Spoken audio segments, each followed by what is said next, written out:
ನೋಡಿ ಇದೇ ಅಪ್ಪಚ್ಚಿ, ಇದು ನೀಮ್ ಆಯಿಲ್ ಅಂತ, ಇದು ಅಪ್ಪಚ್ಚಿ ಅಂತ. ಇದೇ ಔಷಧಿನ ಸ್ಪ್ರೇ ಮಾಡಿರೋದು. ನೋಡಿ ಬಿಲ್ಲು ಕೊಟ್ಟಿದ್ದಾರೆ. ಇದೇ ಒಂದು ಸ್ಪ್ರೇ ಮಾಡಿರೋದು. ಹೌದು, ಸಮೃದ್ಧವಾಗಿ ಬೆಳೆದಿದ್ದ ತ್ರಿಶಾಂಕ್ ತಳಿಯ ಸೇವಂತಿಯ ಹೂವು ಔಷಧಿ ಸಿಂಪಡಣೆಯಿಂದ ಬಣ್ಣದ ಸ್ವರೂಪವೇ ಬದಲಾಗಿ ರೈತ ಲಕ್ಷಾಂತರ ರೂಪಾಯಿಗಳನ್ನು ನಷ್ಟ ಅನುಭವಿಸುವಂತಾಗಿದೆ. ಶೆಟ್ಟಳ್ಳಿ ಗ್ರಾಮದ ಮಂಜುನಾಥ್ ಎಂಬುವವರು ಸುಮಾರು 3/4 ಎಕರೆ ಪ್ರದೇಶದಲ್ಲಿ ಬೆಳೆದಿದ್ದ ತ್ರಿಶಾಂಕ್ ಹೂವಿಗೆ ಗ್ರಾಮದಲ್ಲಿರುವ ಕೃಷಿ ಔಷಧಿ ಅಂಗಡಿಯಲ್ಲಿ ಖರೀದಿಸಿದ ಔಷಧಿ ಸಿಂಪಡಿಸಿದ್ರಿಂದ ಹೂವಿನ ಬೆಳೆಗೆ ಹಾನಿಯಾಗಿದೆ ಎಂದು ಆರೋಪಿಸಿದ್ದಾರೆ. ಕಂಪನಿ ಮತ್ತು ಕೃಷಿ ಔಷಧಿ ಅಂಗಡಿಯ ವಿತರಕರ ನಿರ್ಲಕ್ಷ್ಯದಿಂದ ತಮ್ಮ ಹೂವಿನ ಬೆಳೆ ನಷ್ಟವಾಗಿದ್ದು ಸಂಬಂಧಪಟ್ಟ ಅಧಿಕಾರಿಗಳು ಪರಿಹಾರ ಕಲ್ಪಿಸಿಕೊಡಬೇಕೆಂದು ರೈತ ಮಂಜುನಾಥ್ ಒತ್ತಾಯಿಸಿದ್ದಾರೆ. ಸರ್, ನಮ್ಮೂರು ಶೆಟ್ಟಳ್ಳಿ. ನನ್ನ ಹೆಸರು SR ಮಂಜುನಾಥ ಅಂತ.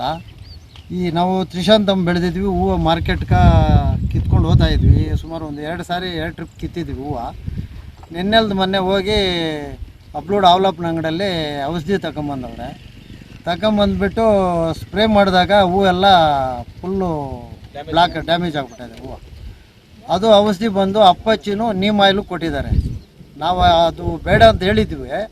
ನಾವು ಗ್ರೇಸಿನೋ ಇಲ್ಲ ಸಿನ್ವಾನೋ ಇಲ್ಲ ಡಿಲಿಗೇಟೋ ಯಾವುದೋ ಅದು ಕೊಡು ಟ್ರಿಪ್ಸಿಗೆ ಅಂದರೆ, ಇಲ್ಲ ಇದು ರೆಕಮೆಂಡ್ ಚೆನ್ನಾಗಿದೆ ಅಂಥೇಳಿ ಇದು ಕೊಟ್ಟವ್ರೆ. ಫಸ್ಟ್ ಒಂದು ಸಾರಿ ನಾವು ಡಿಲಿಗೇಟೂ ಇದು ಗ್ರೇಸಿನ ಹೊಡೆದಿದ್ವಿ. ಮತ್ತು ಅವರು ಇದು ಕೊಟ್ಟವ್ರೆ.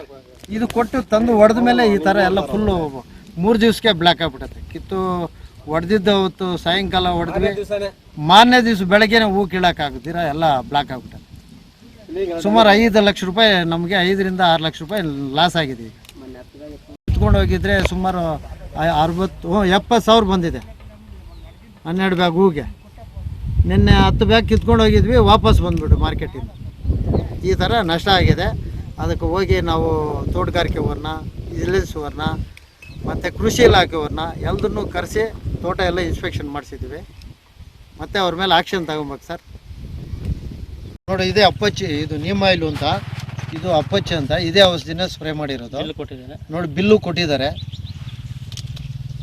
ಇದೇ ಒಂದು ಸ್ಪ್ರೇ ಮಾಡಿರೋದು.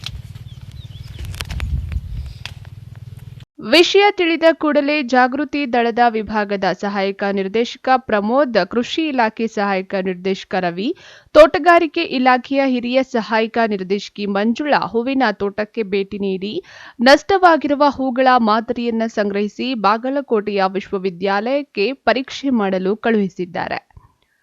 ಪ್ರಯೋಗಾಲಯದಿಂದ ವರದಿ ಬರುವ ತನಕ ಯಾವುದೇ ರೀತಿಯ ಔಷಧಿಯನ್ನ ಮಾರಾಟ ಮಾಡದಿರಲು ಅಂಗಡಿ ಮಾಲೀಕರಿಗೆ ನಿರ್ದೇಶನ ನೀಡಲಾಗಿದೆ ಎಂದು ತೋಟಗಾರಿಕೆ ಇಲಾಖೆಯ ಸಹಾಯಕ ನಿರ್ದೇಶಕಿ ಮಂಜುಳಾ ಅವರು ತಿಳಿಸಿದ್ದಾರೆ. ಪ್ರಸ್ತುತ ಮಾರುಕಟ್ಟೆಯಲ್ಲಿ 1 ಕೆಜಿ ಹೂವು 200 ರಿಂದ 220 ರೂಪಾಯಿಗಳಿಗೆ ಮಾರಾಟವಾಗುತ್ತಿದೆ ಎನ್ನಲಾಗಿದೆ. ಸುಮಾರು 4 ಲಕ್ಷ ರು ನಷ್ಟ ಸಂಭವಿಸಿದೆ ಎಂದು ರೈತ ಆರೋಪಿಸಿದ್ದಾನೆ. ಅಪಾಚಿ ಮತ್ತು ನೀಮ್ ಆಯಿಲ್ ಅಂತ 2 ಔಷಧಿ ತಂದು ಮಂಜುನಾಥ್ ಅವರು ತೋಟಕ್ಕೆ ಸಿಂಪರಣೆ ಮಾಡವ್ರೆ. ಆದರೆ ಇವರು ಬೇರೆ ಔಷಧಿ ಹೊಡಿತಾ ಇದ್ರು. ಅವರೇ ರೆಕಮೆಂಡ್ ಮಾಡಿ ಕೊಟ್ಟಾಗ ಅದರಲ್ಲಿ 2 ಔಷಧಿ ಕೂಡ ಯಾವುದ್ಯಾವುದು, ಒಂದು ಅಪಾಚಿ, ಇನ್ನೊಂದು ನೀಮ್ ಆಯಿಲ್, 2 ಕೂಡ ಫ್ಲವರ್ ಮೇಲೆ ಸಿಂಪರಣೆ ಮಾಡಬಾರ್ದು ಅಂತ ಇದೆ. ಯಾವುದೂ ರೆಕಮೆಂಡ್ ಇಲ್ಲ ಕಂಪ್ನಿಯಿಂದ, ಅದ್ರ ಮೇಲೆ ಯಾವುದೇ ರೆಕಮೆಂಡ್ ಇಲ್ಲ. ಆದರೂ ಕೂಡ ನಮ್ಮ ರೈತರು ಕೊಟ್ಟು ಇವತ್ತು ಅವ್ರನ್ನ ಕೇಳಿದ್ರೆ ನಾವು ಕೊಡ್ತಾ ಇದ್ವಿ, ಏನು ತೊಂದರೆ ಇಲ್ಲ ಅಂತ ಹೇಳ್ತಾ ಇದ್ದಾರೆ. ಇವತ್ತು 5-6 ಲಕ್ಷ ರೂಪಾಯಿ ನಷ್ಟ ಆಗಿದೆ. ಅದರಿಂದ ಇವತ್ತು ಎಲ್ಲ ಅಧಿಕಾರಿಗಳು, ಕೃಷಿ ಅಧಿಕಾರಿ ಆಗಿರ್ಬೋದು ಅಥವಾ ತೋಟಗಾರಿಕೆ ಅಧಿಕಾರಿ, ವಿಜಿಲೆನ್ಸರ್ ಕೂಡ ಬಂದು ತೋಟನ ವೀಕ್ಷಣೆ ಮಾಡಿದ್ದಾರೆ. ಇವತ್ತು ಎಷ್ಟು ನಷ್ಟ ಆಗಿದೆ. ಆಮೇಲೆ ಕೋರಮಂಡಲ್ ಕಂಪ್ನಿಯವ್ರನ್ನೂ ಮಾತಾಡಿದ್ದಾರೆ. UPL ಯಾವುದು ಈ ನೀಮ್ ಆಯಿಲ್ ಕಂಪ್ನಿಯವರು UPL ಅವ್ರನ್ನೂ ಎಲ್ಲರನ್ನೂ ಮಾತನಾಡಿ ಈಗಾಗಲೇ ಇದನ್ನು ಮಾರಾಟ ಮಾಡಬಾರ್ದು ಅಂತೇಳಿ ಅಂಗಡಿಯಲ್ಲಿ ಬ್ಯಾನ್ ಮಾಡಿ ಹೋಗಿದ್ದಾರೆ. ಆಮೇಲೆ ಇದೇನು ಔಷಧಿಯಿಂದನೇ ಸಿಂಪರಣೆ ಆಗಿದೆ ಅಂತ ಗೊತ್ತಾದರೆ ಇವತ್ತೇನು 5 ರಿಂದ 6 ಲಕ್ಷ ರೂಪಾಯಿ ನಷ್ಟ ಆಗೈತೆ ರೈತನಿಗೆ, ಸಂಪೂರ್ಣವಾಗಿ ಕೋರಮಂಡಲ್ ಕಂಪ್ನಿ ಹಾಗೂ UPL ಕಂಪ್ನಿಯವ್ರು ಕೊಡಿಸ್ಬೇಕು ಅಂತೇಳಿ ನಾವು ಅವ್ರಿಗೆ ವಿಜಿಲೆನ್ಸರ್ಗೆ ಒತ್ತಾಯ ಮಾಡಿದ್ದೀವಿ. ಈಗ ಆ ರೀತಿ ಅವರು ಈಗ ನಮಗೊಂದು ಅರ್ಜಿ ಕೊಡಿ, ನಾವು ಅದ್ರ ಮೇಲೆ ಕ್ರಮ ತಗೊತೀವಿ ಅಂತೇಳಿ ಹೇಳಿದ್ದಾರೆ. ಅಂಗಡಿಯ ಒಂದರಲ್ಲಿ ನೀಡಿರುವ ಔಷಧಿ ಕಳಪೆ ಮಟ್ಟದಿಂದ ಕೂಡಿದೆಯೋ ಇಲ್ಲವೋ ಎಂಬುದು ಪ್ರಯೋಗಾಲಯದ ವರದಿಯ ನಂತರ ಸ್ಪಷ್ಟವಾಗಲಿದೆ. ತಮೀಂ ಪಾಷಾ, MMTV ನ್ಯೂಸ್, ಶಿಡ್ಲಘಟ್ಟ.